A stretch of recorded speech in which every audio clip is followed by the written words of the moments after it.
ഞങ്ങളിപ്പോൾ ഇവിടെ അഭിമന്യ പിതാക്കന്മാരുമായി കൂടിക്കാഴ്ച നടത്തുകയായിരുന്നു. ഇപ്പോൾ മുനമ്പം വിഷയത്തിൽ നമുക്കറിയാവുന്നല്ലോ, അത് കാലതാമസം കൂടുന്തോറും അതിൻ്റെ സങ്കീർണത വർദ്ധിക്കുകയാണ്. അപ്പോൾ എത്രയും പെട്ടെന്ന് പ്രശ്നപരിഹാരത്തിന് ചെയ്യാവുന്ന കാര്യങ്ങൾ, അപ്പോൾ അത് അഭിമന്യ പിതാക്കന്മാരുമായൊക്കെ ഒരു കൂടിയാലോചന നടത്തുക എന്നുള്ള നിലക്കാണ് ഞങ്ങൾ ഇവിടെ ഇരുന്നത്. വളരെ നല്ല നിർദ്ദേശങ്ങളാണ് അങ്ങോട്ടും ഇങ്ങോട്ടും ഞങ്ങൾ പങ്കുവച്ചത്. ഈ വിഷയത്തിൽ പിതാക്കന്മാരും ഞങ്ങൾക്കൊക്കെയുള്ള ഏകാഭിപ്രായം എന്നുള്ളത്, ഈ വിഷയത്തിൽ ഇതിൻ്റെ നിയമപരമായിട്ടുള്ള കാര്യങ്ങളുണ്ട്, മറ്റ് വസ്തുതാപരമായിട്ടുള്ള കാര്യങ്ങളുണ്ട്. അതിലൊക്കെ തന്നെ ഗവൺമെൻറ്റാണത് മുൻകൈ എടുക്കേണ്ടത്. ഗവൺമെൻറ് കാലതാമസം കൂടാതെ തന്നെ ഇതിൽ ഇടപെട്ട എല്ലാ കക്ഷികളെയും വിളിച്ചു ചേർത്തുകൊണ്ട് ഒരു സമ്പൂർണമായ ഒരു ചർച്ച നടത്തി പരിഹാരം ഉണ്ടാക്കണം എന്നാണ് ഇപ്പോൾ അഭിമന്യ പിതാക്കന്മാരുമായിട്ടുള്ള ആ ഒരു കൂടിയാലോചനയിൽ ഞങ്ങൾക്ക് യോജിച്ച തീരുമാനത്തിൽ എത്താൻ സാധിച്ചിട്ടുണ്ട്.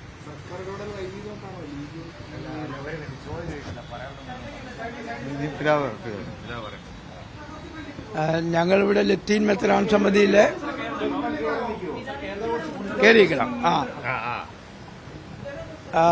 ലത്തീൻ മെത്രാൻ സമിതിയിലെ 16 മെത്രാന്മാർ, അതായത് എല്ലാ മെത്രാന്മാരും തന്നെ ഇപ്പോൾ വന്നിട്ടുണ്ടായിരുന്നു. അപ്പോൾ സ്നേഹബഹുമാനായ സാദിഖ് അലി തങ്ങളും കുഞ്ഞാലക്കുടി സാഹിബും ഈ മുനമ്പം പ്രശ്നം പരിഹരിക്കുന്നതിന് വേണ്ടി പ്രവർത്തിച്ചുകൊണ്ടിരിക്കുന്നുണ്ട്.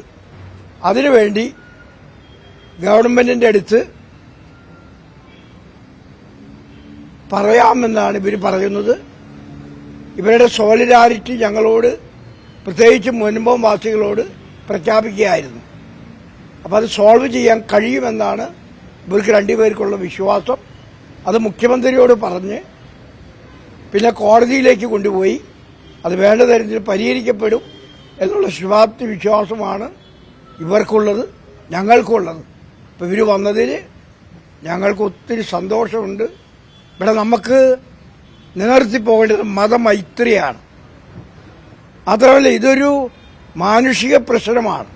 ഇതൊരു മതത്തിന്റെയോ ഒരു വർഗത്തിന്റെയോ പ്രശ്നമല്ല, മറിച്ച് ഇതൊരു മാനുഷിക പ്രശ്നമാണ്. 600-ലധികം കുടുംബങ്ങൾ നേരിടുന്ന വലിയ പ്രശ്നമാണ്. ആ പ്രശ്നം പരിഹരിക്കപ്പെടണം. അത് പരിഹരിക്കപ്പെടുന്നതിന് ഇവരെല്ലാവരും നമ്മുടെ കൂടെ നിൽക്കുന്നതിൽ നമുക്ക് അഭിമാനമുണ്ട്, സന്തോഷമുണ്ട്. നിങ്ങളും പത്രക്കാരും ഇതോടൊപ്പം നിന്ന് ആ പാവപ്പെട്ട മനുഷ്യരുടെ പ്രശ്നങ്ങൾ ദൂരീകരിക്കുന്നതിന് ശ്രമിക്കണമെന്ന് പ്രത്യേകമായി ഞാൻ എടുത്തു പറയുകയാണ്. അല്ല, അത് വളരെ തങ്ങളും അഭിമന്യ പിതാവും ബിഷപ്പ് അവர்களுം പറഞ്ഞത് വളരെ ക്ലിയറാണ്. നിങ്ങൾ ഇറങ്ങിന്നാ മതി, കുറച്ച് വളരെ ക്ലിയറാണ്. അതായത് വളരെ സൗഹൃദ അന്തരീക്ഷത്തിലുള്ള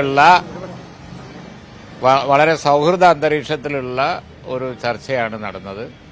മുനമ്പം പ്രശ്നം പരിഹരിക്കാൻ കഴിയും എന്നുള്ള കാര്യത്തിൽ യാതൊരു സംശയവുമില്ല.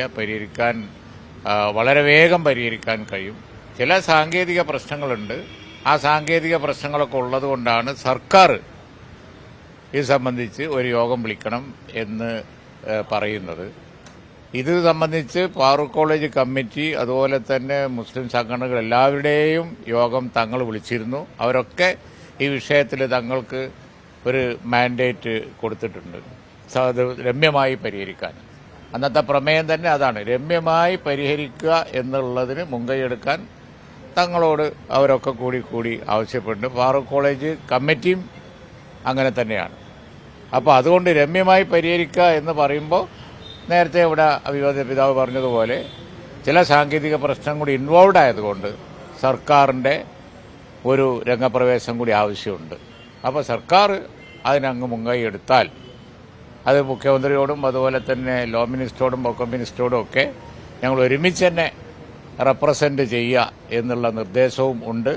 ഇലക്ഷൻ കഴിഞ്ഞു കഴിഞ്ഞാൽ ആ കാര്യം ഗവൺമെന്റുമായിട്ട് സംസാരിക്കും.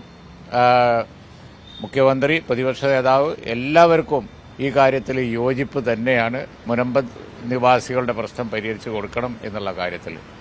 അതുകൊണ്ട് ഇവിടെ നടന്ന ചർച്ച എന്ന് പറയുന്നത് വളരെ സൗഹൃദ അന്തരീക്ഷത്തിൽ പ്രശ്നം പരിഹരിക്കാനുള്ള വളരെ വ്യക്തമായ കാഴ്ചപ്പാടോടുകൂടി തന്നെയാണ് പിരിയുന്നത്. ബാക്കി കാര്യങ്ങൾ സർക്കാരും കൂടി ആയിട്ട് ചർച്ച ചെയ്തിട്ട് പറയാം.